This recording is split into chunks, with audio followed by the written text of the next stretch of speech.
Hey, what up? It is Erica with Moon Landing, and here we are on another Launchpad episode. Our special guest today is MiMOSA. Hello. We're just gonna answer some questions and get on right into it. You ready? Yeah. Cool. So, where did the inspiration for your stage name MiMOSA come from? Ooh, mimosa is a bunch of things. It's like a tree, it's a flower, it's a drink, it's a type of psychedelic. There's like also there's a bunch of things it is. I don't know. One of my friends gave me that name, um, and I just kind of rolled with it. So I don't know. I Had was to, like 16 when I got it. I don't know. had to be different with the capitals, the lowercase, the zero instead of an O. What made I you want? just did that to stand out on the Google search, but over the years it's just kind of gotten all jumbled, so I don't know if it's made a difference. But yeah. Hey, if it makes you happy, it makes you. Yeah. So, how has your experience collaborating with multi-music record label influenced your sound and your creative direction? I don't know if it has. I'd say they've given me Dove, who's the head over at Muti, has given me, he's been working with me since before I was 18. So he let me put my first release out, and I feel like that uh, really gave me room to express myself and do my own thing, which I think a lot of labels kind of go for a specific sound or whatever. He was just kind of like, do your version of whatever you're doing, you know. So I think that's pretty cool. That's pretty dope. What was it like working with Coda on the remix of Swerve? So we didn't actually get any studio time in with that. The It kind of started because I think he was doing a collaboration with a clothing company that is called Swerve, I believe. And they were looking for like a theme song or something like that. So he asked me if he could remix it. Um, and I actually didn't have the stems for it, so he ended up just grabbing the song off of like iTunes or something and just going at it. I don't think it was ever used, but I heard him play it, or he sent it to me, and then I heard him play it at Burning Man, and I really liked it a lot. And we ended up, I asked him for the track back, I asked him for his thing back, and then I like added to it, and then we had a couple more back and forths, and yeah, that was it. It Pretty. was super fun, yeah. You've taken some time away from the spotlight. What do you hope fans take away from the project All I Know? Um, I don't know. Those are two different kind of things. I don't know. I guess all I know is just EP that's kind of heavily influenced by my early years, just kind of cutting my teeth into the DJ scene. Before I was 18, I would get snuck into 1015 out in San Francisco. And I would open up they would put me in front of, like, for direct support for acts like, Rusko or Scream and Benga, Joker, a bunch of like really influential UK acts for me. So I'd say that's what kind of influenced the sound of the CD. What should fans kind of expect with this project? Um, it's very dubstep oriented, so expect a heavier side of Mimosa, I'd say. Yeah. Who are some of your biggest musical influences throughout the year? Throughout the years, I don't know. Are we talking like electronic music or just in general? anything that influences your sound when you're Mhm. in the studio, when you're producing, when you're making it, like the vibe of what influences you. So I don't really listen to EDM on my off time. I listen to like a lot of rap music. And then just whatever else I come across. But electronically, I'd say I don't know. The first person I guess I saw in that world was Tipper in like 2003. I want to say at Burning Man. And I just stumbled across it, and it was the first thing that I saw like that. And I was like, I was a kid. I don't know how old I was in 2003, but I was a kid. Um, and yeah, I just really vibed with that sound. So I guess Tipper, I don't know, Lauren comes to mind. Um, the Glitch Mob, I grew up watching them and Bass Nectar. Um, yeah, I don't know. RJD2, Kraftwerk comes to mind. Yeah. So you have been in the scene a hot minute. You've toured in the States, you've toured globally. Where has kind of been like your favorite venue, your favorite festival, and why? Um, I don't I'd say my favorite venue's probably just Red Rocks because of the venue itself is just kind of, I think, probably the one of the world's greatest natural venues. I think playing there was really cool. Coachella was really amazing. Just to experience that. Internationally, Rock Nest Festival comes to mind by like where the Loch Ness Monster lives. Apparently. Did you see the Loch Ness Monster? They have a statue of it, but no, I didn't see the actual thing. And yeah, I don't know. Club Coco comes to mind in London. Um, I don't know if I have one favorite one. What's your dream festival, dream venue that you haven't played at yet, but is in the manifestation and in the works for you to be playing at? You know, I always wanted to play at the Gorge. I've never played there. I think that would be pretty cool. The Gorge is super cool. Yeah.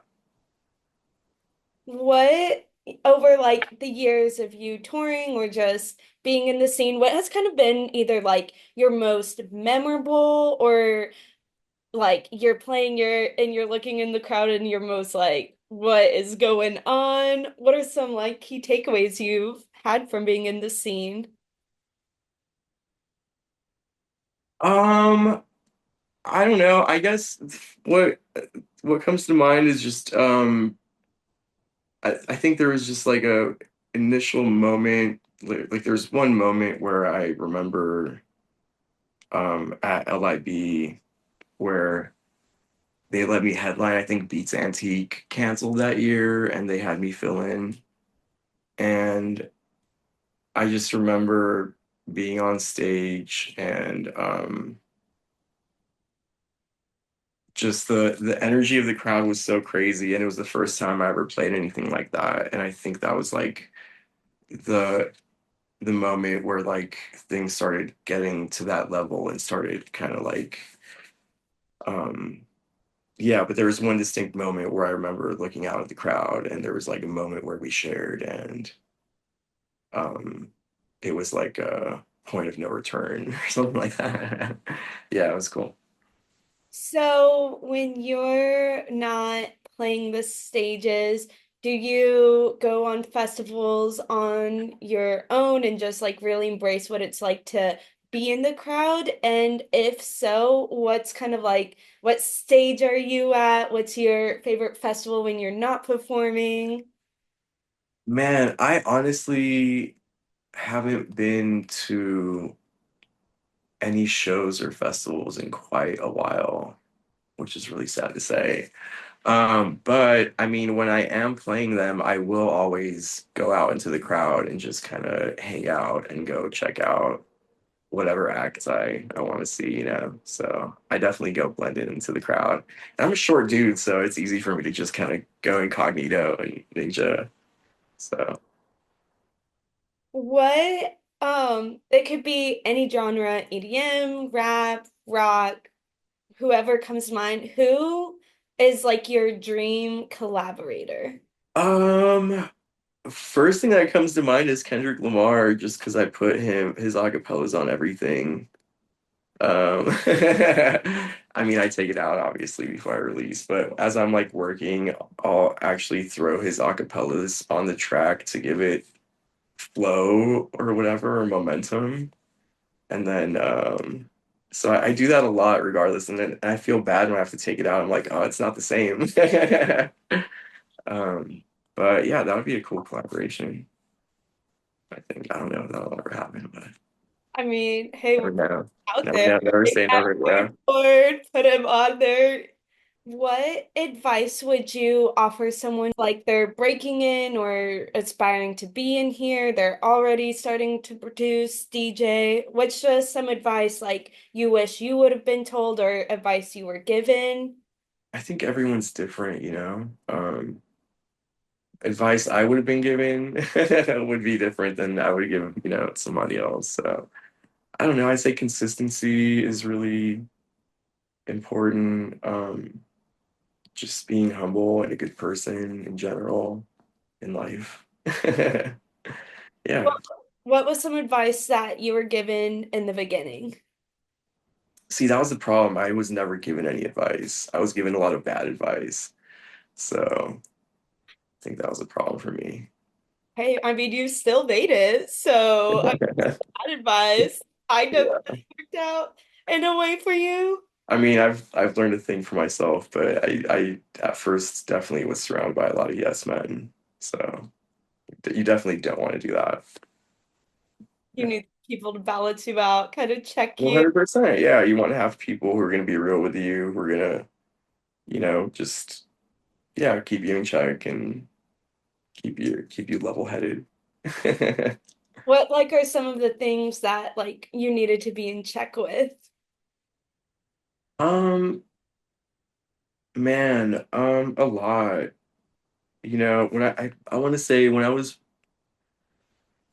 coming up, it all happened very rapidly, and I was very young. You know, I came from a very poor background. I didn't really know how to manage any money, um, or have any kind of guidance, morally or anything like that.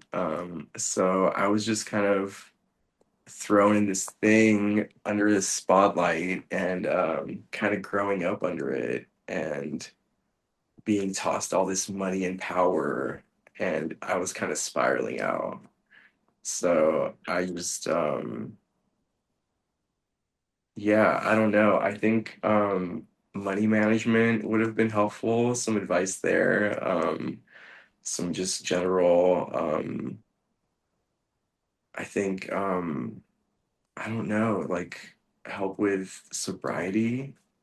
You know, I think that was really something I was lacking is to having like sober friends and a sober um environment and surrounding myself with the right people. And yeah, I don't know. I don't know. Yeah, I don't know. There's a lot. But Check. that's a good start. Yeah. So, what upcoming projects can fans look forward to either the rest of this year or projects that you're trying to hope take off like 2026 type? Um, so I have like a bunch of songs in the work right now. I have like 30 something. I probably won't put most of them out. I'll probably end up doing like a 6 to 10 track EP in the next few months that I'm working on right now. It's also more, this one is, it has some drum and bass, but it's also more dubstep oriented as well. It's on the heavier side, but kind of more like I guess sound design oriented, kind of. Not really, but kind of. What do you mean by that? I just focus on like tones and like really like driving that home. So I'll like pick certain tones that I really like and just make sure those are accentuated. Yeah.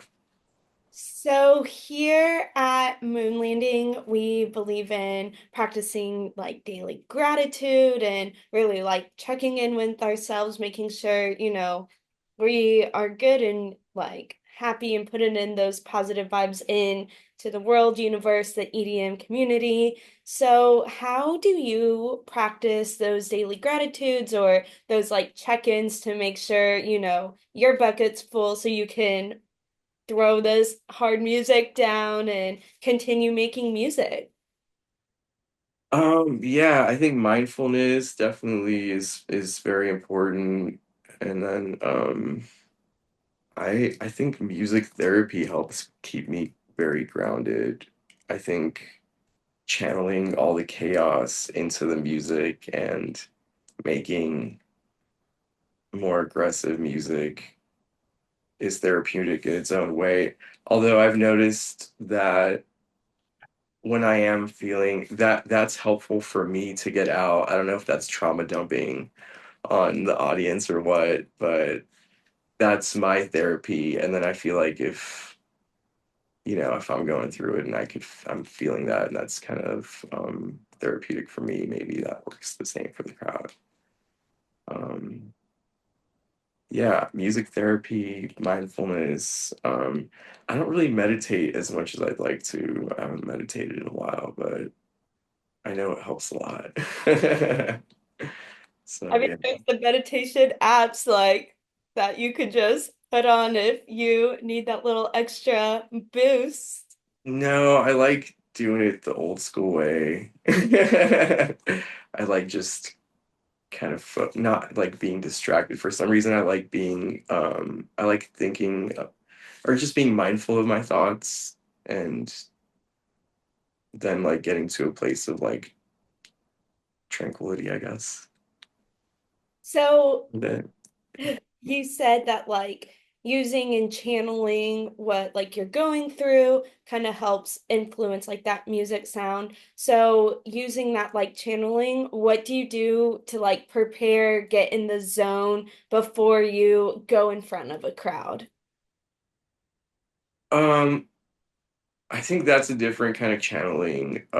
So I think being in the studio is different than being in front of the crowd. I think being in the studio is like much more personal process where you're kind of going through something like, I don't know, channeling something very personal. And then I think being playing a show is going and sharing that and having that interaction with the crowd with it and watching them get off on it, and that makes you get off.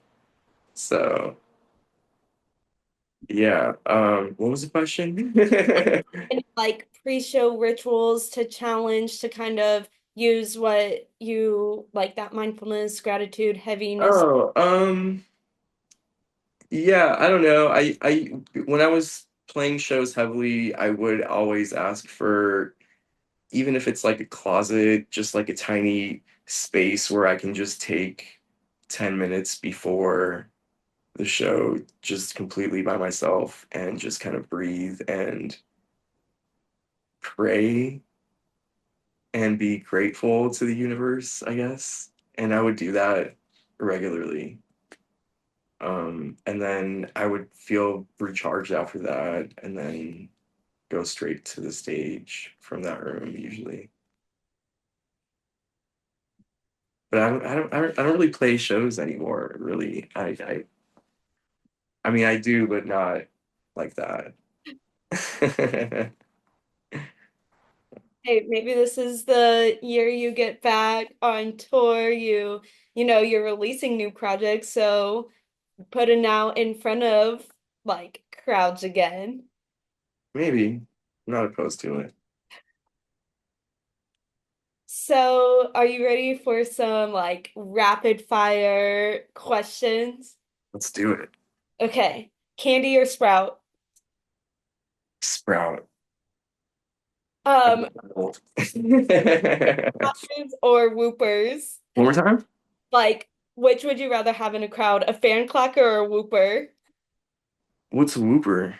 When they're like whoop whoop whoop. Oh, I guess they're both uh a fan clacker, I guess. I don't know. At least they're like providing some sort of like breeze while they're doing that.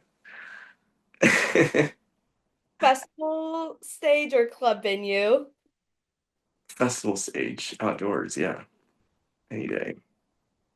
Hydro pack or fanny pack?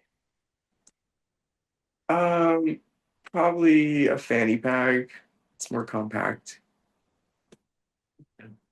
Pashmina or bucket hat?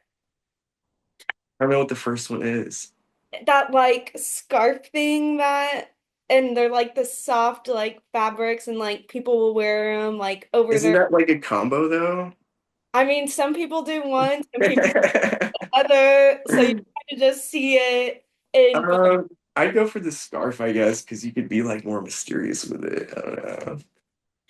Um, the flow star things that have taken over, or the like light whips that people do at shows. These are why? It's just the rapid fire of like Let's which do would you light. rather Let's do have? light whip. I don't know.